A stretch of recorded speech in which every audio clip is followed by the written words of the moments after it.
Welcome to the book chat with Booki. They say some things are better heard than read, and that's why we have podcasts every single time, giving the spotlights to our authors on the Booki marketplace. So if you have your book on Booki, you stand a chance to get invited to the studio to have the conversation with me right here. My author for this particular episode is one who has written a book that I read within 3 years, and I thought it wise to bring him up here to share ideas as touching the book that he has put on the Booki marketplace. His name is Oluwafisayo, and the title of his book is Believers in the Classroom. Am I right on that one? Yeah, you are. What inspired the book, Fisayo? So it's kind of just happened. So up until my second year in the university, I've been the typical smart guy, and school just came easy until coming to university. I realized it's a different ballgame entirely. My second year, I don't know if it's a thing, but it happened to me. So I could not learn. Like I was in class, I was listening, but it wasn't entering my head. And just around the same time, I had a reintroduction to God, right? So I began a proper relationship with God, more intentional. Everybody is like, I was pastor kid, but Yeah. Okay, Pastor Strat. Minister, pastor, kind of like same thing. So Okay. that was when me and God really started. And around the same time that experience happened, so I was, what's going on?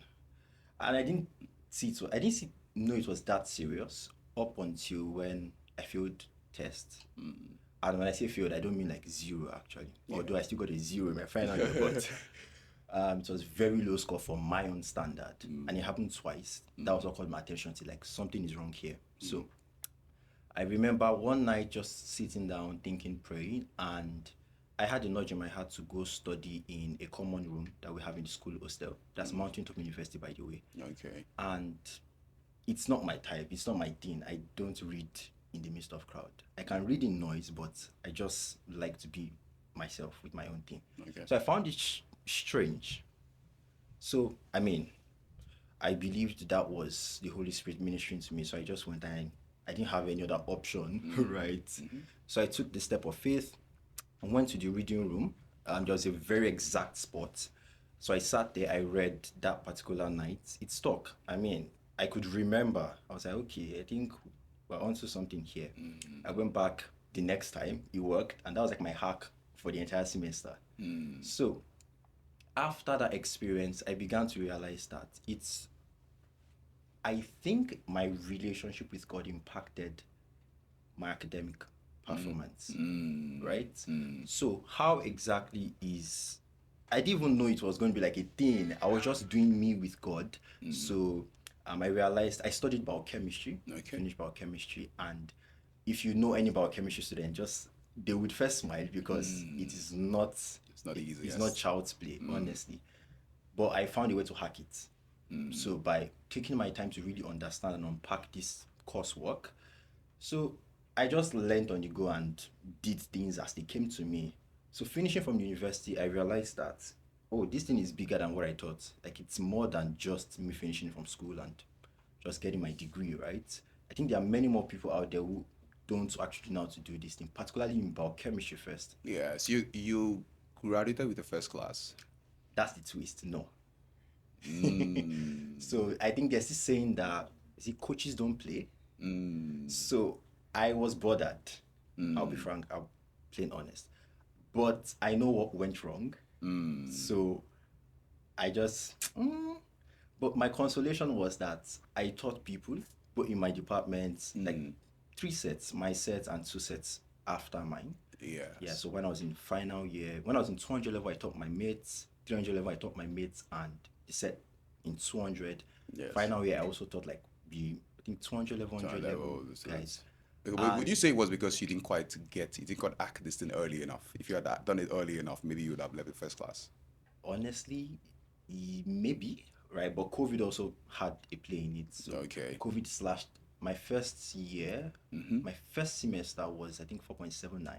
COVID took it down to as low as maybe 4.0 something. So we had like online classes. The platforms were not Exactly the best. Okay. let's not even go there. So Yes. Okay, I understand. I just picked myself back up. I finished with 4.3 something thereabouts. 4.3. Yeah, 4.3 something. That's pretty close. So, Yeah. something you said in the book who caught my Alright. attention was that no one is dull, Yes. and you took up that from you kind of connected it to the Bible in a way. Just Yeah. want to give it context. Why do you think no one is dull? All right. So the first thing I'm going to ask, I want to put a question to you. Okay. Can I do that? You go on. All right. So, have you ever taken a moment to observe yourself, the Yes. human body? And can you tell me one thing that still shocks you about the human body? About how I can't sneeze with my eyes open. Ah, I see what you did there. That's from the book. I see what you did there. Okay. All right. Now, the fact that you can wonder about that and try to, oh my God, how does, like, this doesn't happen? How does this happen? There is a measure of intelligence in every human being. It's more or less like, oh, when you open your bank account and they ask you to make your first deposit, like 5,000 naira or 8,000 naira. So there's that deposit of intelligence in every single human being. And it is now both nurture and you, which is also part of nurture, right? To develop that level of, develop the intelligence, which like deposits to a point where, I mean, I have a nickname now, Genius, right? So, and that's also from the book. If you see, there was a part where I talked about everyone is a genius, right? It's based on that understanding, because once you recognize that, oh, I'm not dull, I'm just not conforming to a mode. So the same way, I have friends who in class, they may not necessarily get everything in class, but once they are with themselves, with the book, they are good to go. I do well listening in class, so I don't write in class. I actually don't fancy writing in class. I am more of a listener. So I take as much and then go and work with that in my head. And so everybody's different. Everyone is different. Everyone has a measure of intelligence. So nobody's dull, because what's your measure of, how do you measure me being dull? Because I did not get 10 over 10 in a math test when I am clearly an artist. You see that? Okay, two questions on my mind to ask. The first one, which is that what's the system to understanding anything? I think you mentioned precepts in your book there. So what's the system to understanding anything? Okay, so there was precepts, there's line, then there is, what's the third one? Do you remember the third one? The third one. I think you start with the first. We'll go over for that. Let's start with the first. So precepts. The idea of precept, now I got that concept from Dr. Miles Moore. I understood that from Dr. Miles Moore, right? So like I said earlier, these were things I just kind of stumbled on. Yes. I did not exactly know these were like things. There's so many things I now learned, like, oh my God, this is like a real thing. Like there's actually a name for this thing. There are books written on these concepts, right? So I learned from Dr. Miles Moore that everything is based off an idea. Okay. There's always like a root, right? So precepts now is me identifying, okay, I want to read a paragraph, for example. I read through the paragraph and I pick, okay, this word, amalgamation, for example. What's the meaning? I know what amalgamation is, so it makes sense to me instantly, right? So the idea is you don't necessarily want to assume. It's best to actually find out the context of the word. That's the actual use of that word first, then move from word by word to a line. Then after understanding a line, you now check different perspectives of that particular thing. So for example, biochemistry now, we have pathways. That's one of the most dreaded part of biochemistry. You have one semester, you have to learn like 9-10 pathways. That was where I shined actually. So that was the point where I got it. You got it. Yeah. So you start first from, okay, this is the first compound. What is this compound? Okay, this is alpha ketoglutarate, for example. What makes alpha ketoglutarate? I get that. Okay, now what happens between reaction 1 and reaction 2. Okay, there's a shift of a molecule, there's a movement of a bond. Okay, gotten that.